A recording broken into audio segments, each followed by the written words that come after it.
I'm Nikki Kristoff, and welcome to Teched Up.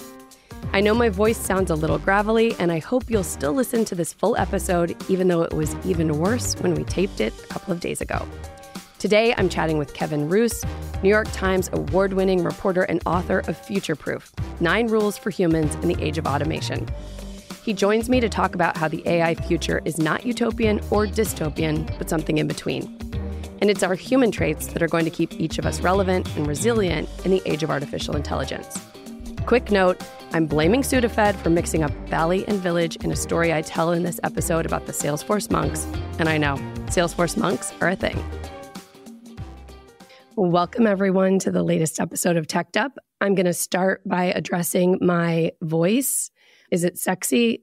No. Is laryngitis sexy? No. But hopefully you'll be patient with this as listeners and also with our guest today, Kevin Roose. Kevin, welcome. Thank you. And I'm sorry you have laryngitis. Thank you. I'm being a baby about it, but I keep telling myself it's like husky. This is an occupational hazard for podcasters. They don't tell you this when you start a podcast, but it's like you must protect your voice because that's the moneymaker. Gosh, I know. It's like Adele and me. I'm straining my vocal cords. How can I be an influencer? Okay, so Kevin, you are an award-winning technology columnist for the New York Times. You have your own podcast, Hard Fork, so you're very familiar with doing all of this. You hosted an 8-part limited podcast series, which I highly recommend, called Rabbit Hole, which is how I got really familiar with some of your thinking on how the internet is affecting us. And today we're talking about a book that you wrote called Futureproof. And it's very timely because it's about being a human in the age of automation. And I found it interesting. It involves actual tips for humans. In the book, is you called yourself a sub-optimist, which I found an amazing framing. And I think it is sort of a perspective on how you approached this work, if you think that's fair. But what do you mean by being a sub-optimist about technology?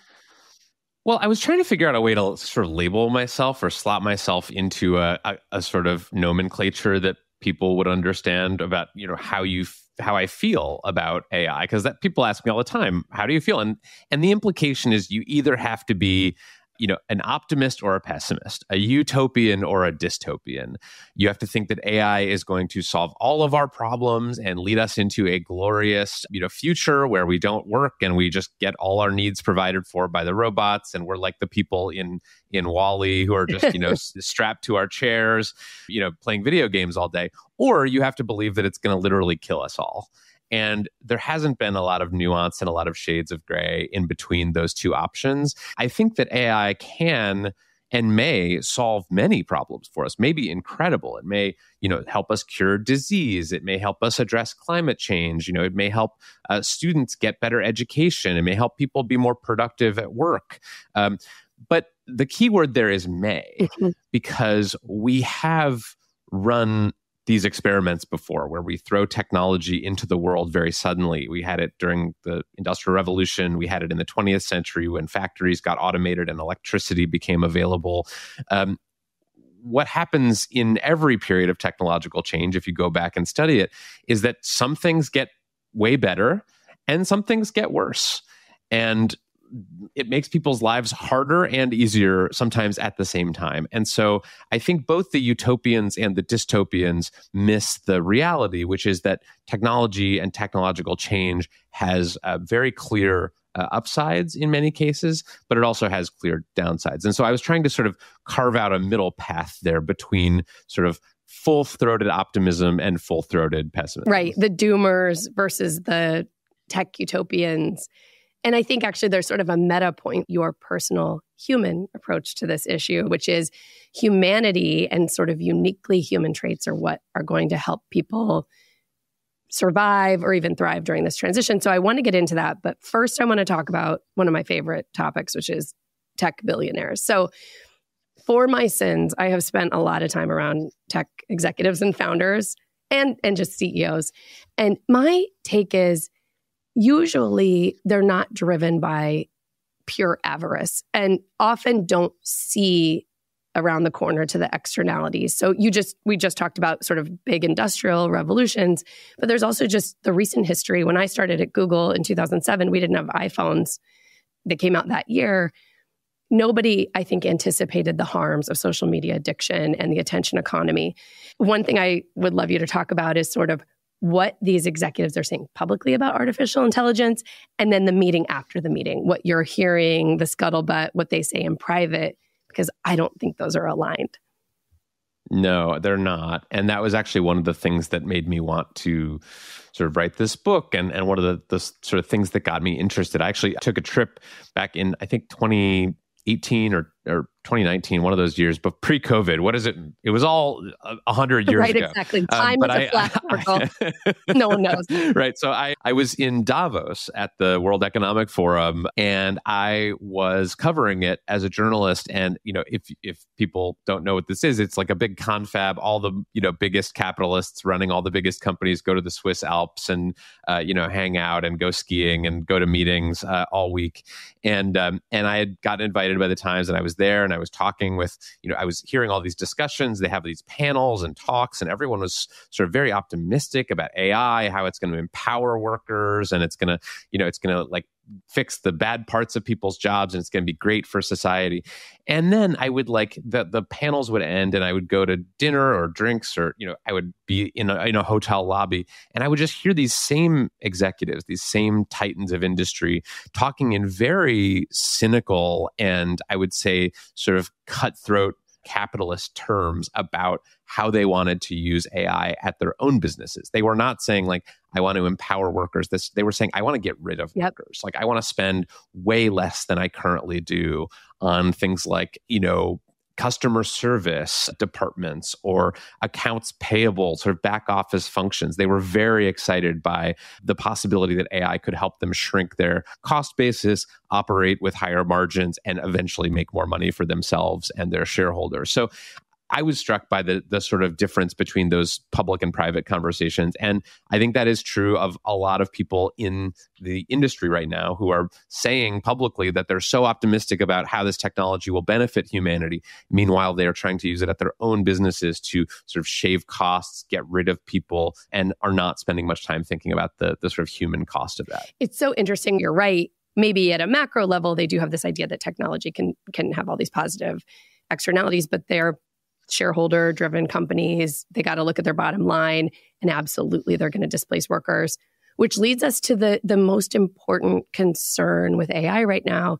And what I want to get into is the practical ideas you have for people making themselves resilient during this transition. But first, you made a point about it's not whole categories. Like I'm hearing lawyers are going to be gotten rid of, right? It's not that. You take more of a scalpel to the potential job impact. So can you talk a little bit about how you see that playing out? Yeah, so I think one of the big misconceptions about AI and automation in general is that it is going to sort of wipe out entire occupations and that others will totally survive, no jobs displaced at all. And you see this in sort of, economic studies. Think tanks will put out papers that say, well, doctors have a 63% chance of being automated out of their jobs. And I understand that that's sort of how we talk about automation and how economists think about it is like which occupational categories are going to be most affected. But if you actually look back at the history of technology and the history of automation, that's not usually how it works.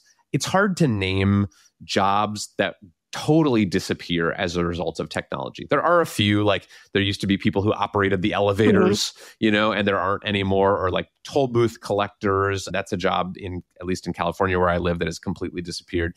But I would say most of the time what technology does is just shift the skills inside occupations. So if you are a doctor and you spend all day, reading scans and trying to identify, pathologies or disease or tumors, that is going to be less a part of your job in the future because AI will take that part over, which means that you'll have to spend your time doing something else. I would say same thing with lawyers. It's not going to be that you spend, 10 hours a day doing doc review if you are a junior associate.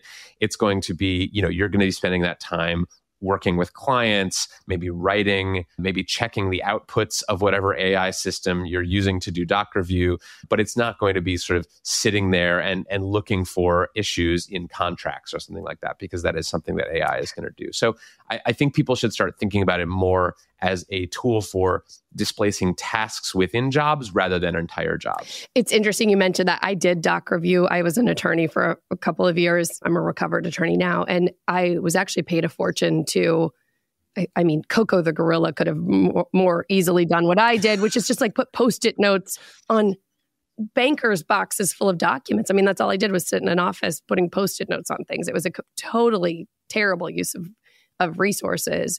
And the idea is that compared to a deposition, a trial attorney, like those are still lawyers. You're going to absolutely need people with those social skills. And so let's get into one of the rules you're giving to people. You have these sort of 9 rules of adapting. And one that I found really, really interesting was be surprising, social, and scarce. What do you mean by that?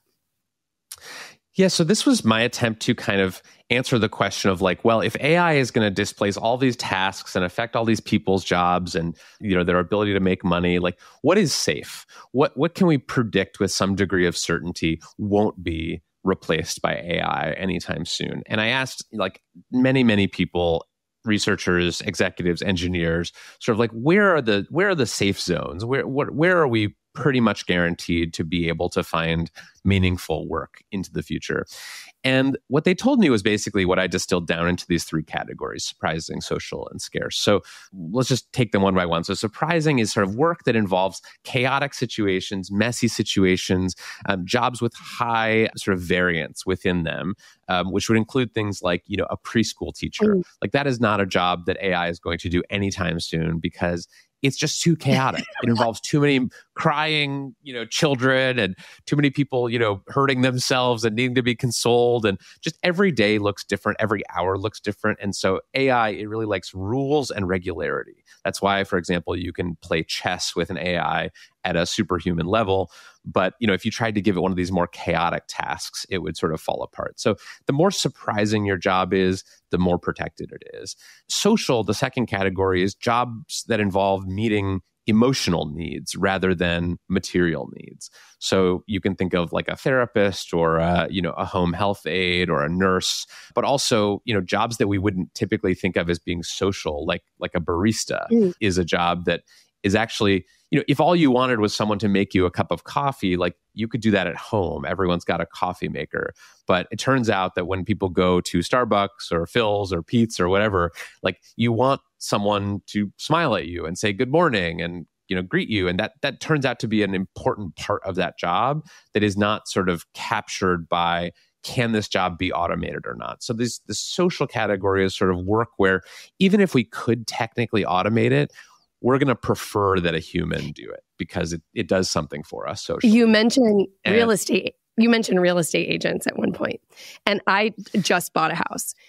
I could have looked easily at the comps and done the negotiations and the paperwork, but it almost was like my real estate agent, Kyle, who doesn't listen to this podcast, was like a therapist because I needed to think through my feelings about buying a house, and I needed him to be with me during the open houses. And so it's one of those like AI assisted jobs. It's going to get more efficient, but absolutely, at least I'm someone who needs that human to help guide me through the process. Totally. And a lot of people are willing to pay for someone to listen to them, you know, talk about their problems, whether it's therapists or real estate agents or lawyers. I mean, I think a good heuristic for this category is like if your job has like an invisible /therapist on the end of the title, like it's pretty safe. You know, if you're a lawyer /therapist or a real estate agent /therapist, you're going to be okay. So that's the second category. That's social. Scarce is sort of this third, a little bit stranger category, which is jobs that involve sort of rare skills, high stakes situations, low margin of error, low fault tolerance, sort of jobs where you get one chance or a couple chances to do something and you really need it to be done right. So an example of a job in this category would be something like a 911 operator, right? Mm-hmm. Like we have the technology to automate that job right now. If you wanted to, you could call 911 to report an emergency and like a little robot would pick up and it would say, you know, press 1 for I don't know, burglary and press 2 for murder and whatever. Like we can do that, but we've decided sort of collectively as a society that that is not a job that we want to automate, because you really need a human who's trained in that kind of response to pick up the phone and very quickly identify what you need, any nuance in the conversation, and get you to the right help very quickly. So that is a category of job that I think is protected, not because we don't have the technology to do it, but just because we as sort of a society have kind of decided that that's too important to give to machines. So I loved this chapter because it made me feel way better about my job security, because I do a lot of crisis comms and crisis management. And when you're dealing with C-suites who have been hacked or sued or have significant risk that they're managing, it's /therapist, right? Right. They're not giving that to ChatGPT. No. And they often just need somebody coming in and telling them the next thing to do, but that adapts quickly to a chaotic situation and can stay calm because they're rattled. And so I was like, great. And also I'm a bullshitter for a living. So best wishes. Yeah, bullshitters are a protected class, luckily for you and me. Yeah, Washington, D.C., we're going to be fine, everybody. But one thing you also talk about that I thought was fascinating was the idea of sometimes marginalized groups might adapt a little bit better to these social parts of adapting to an automated world, and how they might have almost innate skill sets based on their lived experience that will help them potentially adapt better.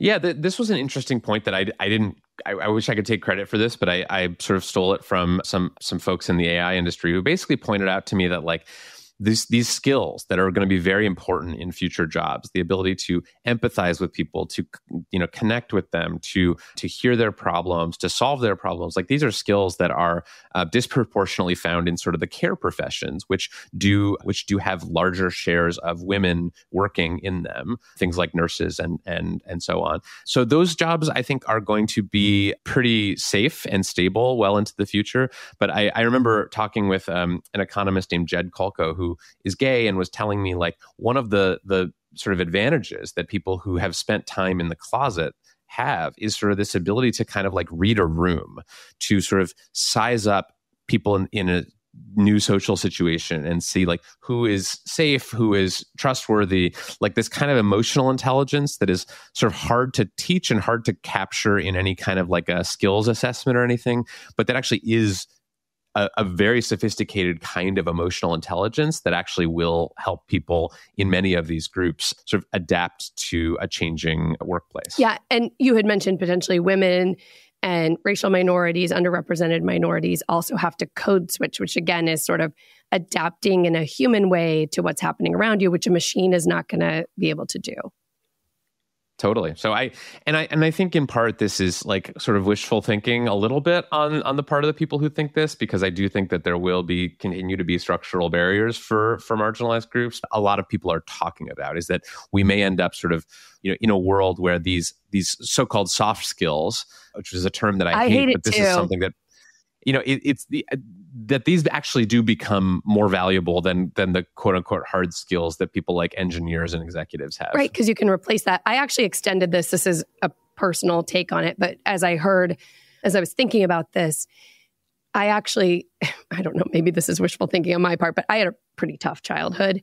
And I think sometimes people who grew up that way, talk about reading a room. If you grow up in an unstable environment, it's like I have infrared. When I come into a room, I'm very aware of what's happening, which is how I got drawn to crisis comms, because I thrive in a crisis.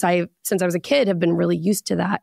And I think that there is something to this, the idea that you become resilient with other humans. And if humanity is what's going to help you have a skill that a machine is not going to really have, I think it's true that people who have had to adapt in ways that are difficult and unpleasant, but it also gives you a skill set that's unique.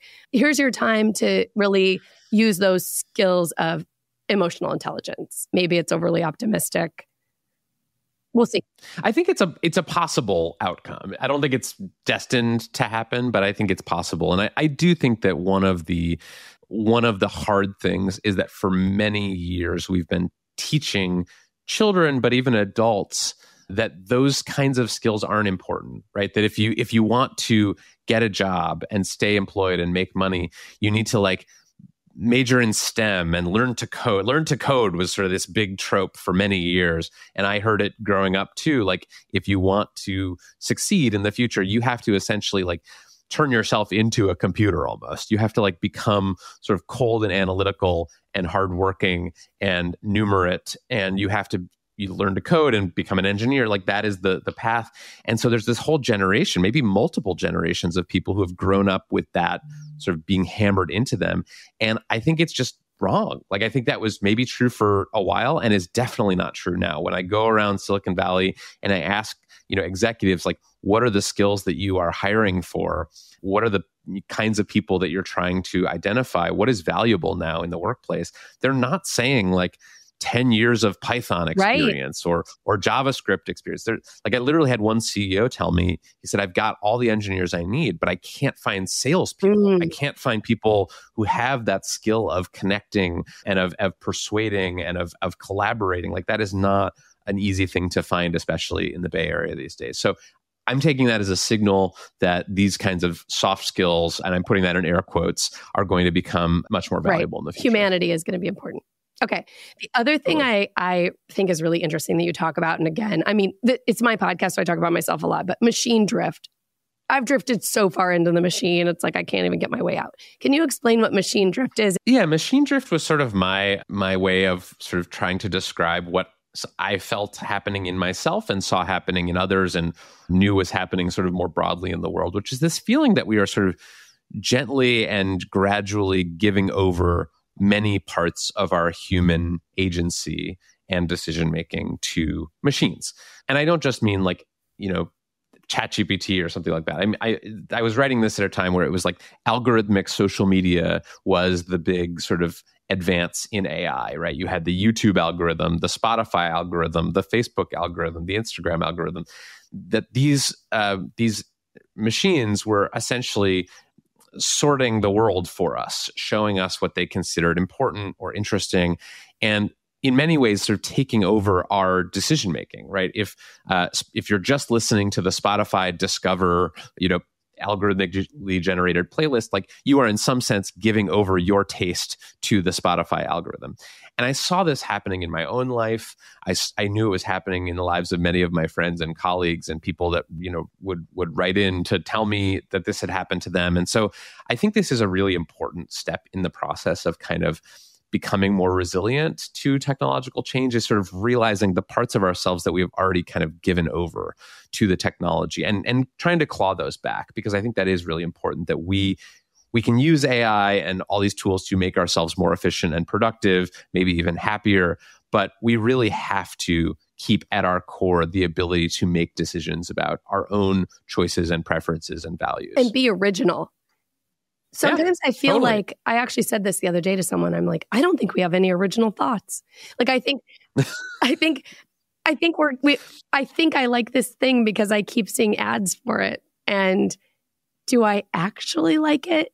Because in the past, when I spent more time reading and unattached to my phone, I do think I was more creative. I think I was less in, being fed trends and things that people think I would like, that the algorithm thinks that I would like. And then maybe I do, and I just get narrower and narrower. You talked about the appalling number of times you picked up your phone in a day. I checked that on mine and I was like, I'm worse than Kevin. What are you at? I can't even say. It's so bad. No, say it. You gotta say so it. Bad. 160 times a day. Oh, I've seen worse. You have? I think it's horrible. So I put a rubber band on my phone just as this little speed bump. Like, girl, what are you doing? What are you doing? Why are you looking at suggested content of cats? I mean, I love a cat, but still. And so then I also I mentioned this right before we started recording, I deactivated Instagram for the next 30 days, just like detox my brain. I'm barely on Twitter anymore. I am on LinkedIn, but I just want to get my attention back. I want to be able to focus a little bit more. And you actually talk about not focusing, but preserving your attention. Yeah, just guarding it, maybe. How is the Instagram detox going for you so far? Well, I had done it previously a couple times, maybe once a year. And I find it, for me, it's easier to abstain completely than to try to moderate my usage. I override my own dumb passcode. It's easier to just cut it off completely for some period of time, clear my head, and then come back to it for the things I love about it, which is connecting with people, but not the mindless scrolling, which I hate about it. Yeah. So you've done this before. This is not your first detox. Yeah, I go through these like digital minimization moments, and then I go into... Does it make you happier or yes, more connected? Or it does. You feel the difference? I'm more present. I'm more present in my life. And I think that idleness aversion, right? The fear of being idle, which I suffer from, is part of it. It's like, I just want to be looking at my phone all the time. I didn't grow up with phones, so I didn't used to be this way. And I think it's sort of a wistfulness for how I used to be. So I always feel better when I do it. I feel more present. It turns out that being bored is really important. That like the ability to kind of like sit there and not have something stimulating you and come up with something, of your own to amuse yourself or distract yourself or just be with your thoughts. It's really annoying. Like, I didn't want this to be true because I'm like, I live in the Bay Area, so everyone's always trying to get me to meditate, totally. and I was, I was like, for years, I was like, I'm not doing it. I'm not going to be one of those people who meditates. This is all dumb. And then I tried and I was like, shit. Like, you do it? Do you meditate? It actually works. I do. And, I'm not evangelistic about it, but like, it turns out that just being there with your own thoughts is actually kind of rad once you get the hang of it. So I'm not going to tell you that you have to do it, but I will say the meditators, they annoyingly turn out to be on to something. I'm sure they are. So I don't know if you know this, but I worked at Salesforce for 3 years, and Salesforce has these monks on retainer, the Plum Valley monastics. Wait, really? Kevin, Salesforce has in-house monks? They surely do. They're not in-house, they're contractors, but yes. And at every major executive function, the Plum Valley monastics come and talk about mindfulness and meditation. Come on. I kid you not. I mean, this is a Silicon Valley episode. I kept waiting for Silicon Valley to call me to be an advisor. How has no one profiled the Salesforce monks? I don't know. This is a failure of journalism. I'll tell you why. So at an executive sort of function that we had, they were speaking about how when their landline rings, they wait 16 rings before they answer. That's probably why they haven't gotten profiled. But then they started to count the rings. And by the time they got to ring 4, slowly counting, I had to leave. I just left the room. I could not take it. That's amazing. I love that. I'm like, I'm in crisis comms. I got to go find a crisis. I'm out of here. But yes, that is an area of improvement that I want to work on. Okay.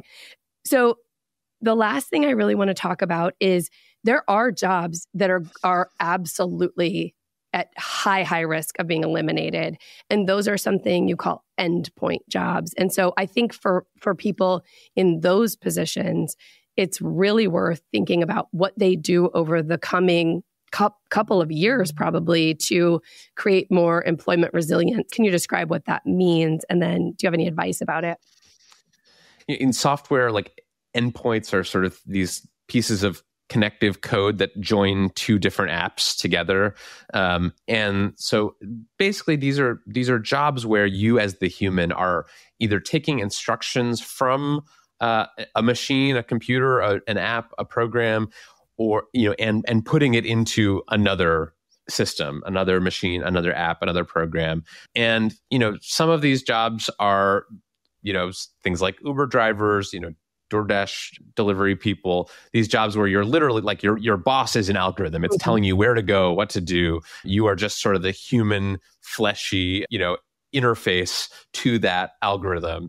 And you are, totally interchangeable, and you don't have any sort of creativity or agency in the way that you do their job. And that's not to knock those jobs. Like those jobs provide for a lot of people. And my fear is that those jobs are already mostly automated, right? You really are only necessary until the robot can finish the job, until it can make the delivery, until it can drive the passenger. And so those jobs are endangered, these endpoint jobs.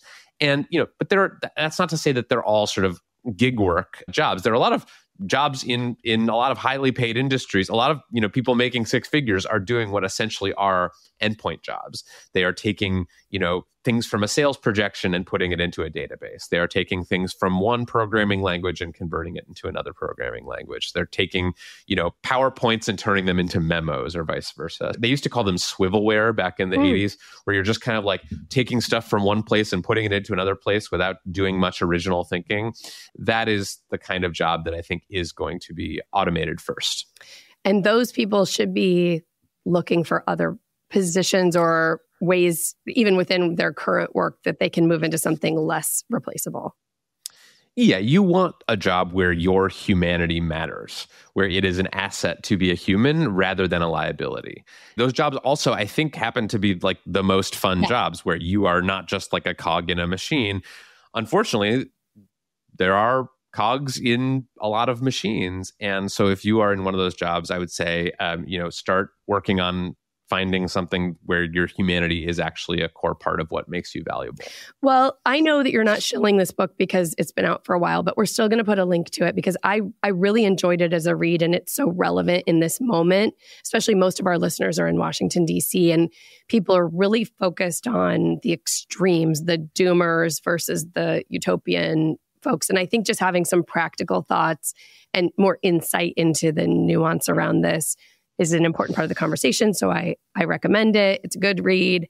I think there are reasons to believe that AI is not sort of up to human level at certain things, but it is getting good quite quickly at many of them. So yeah, I think I compared in the book, I compared it to an army of chimps. Where it's like it's sort of stupid but powerful potentially, and maybe dangerous if you assign it to do the wrong thing. I think since then I've upgraded it to like, I now tell people that AI is like an intern. It's kind of in the right ballpark a lot of the time, but you really do need to give it close supervision, or else it's gonna like accidentally set your office on fire. I love that. I think that's a good evolution from where this book started.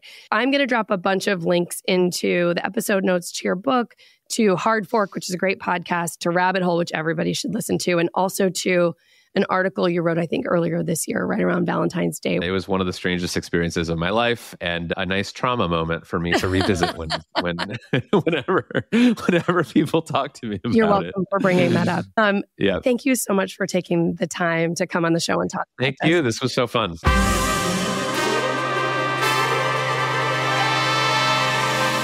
On our next episode, I'm joined by the CEO of Project Liberty, Martina Larkin.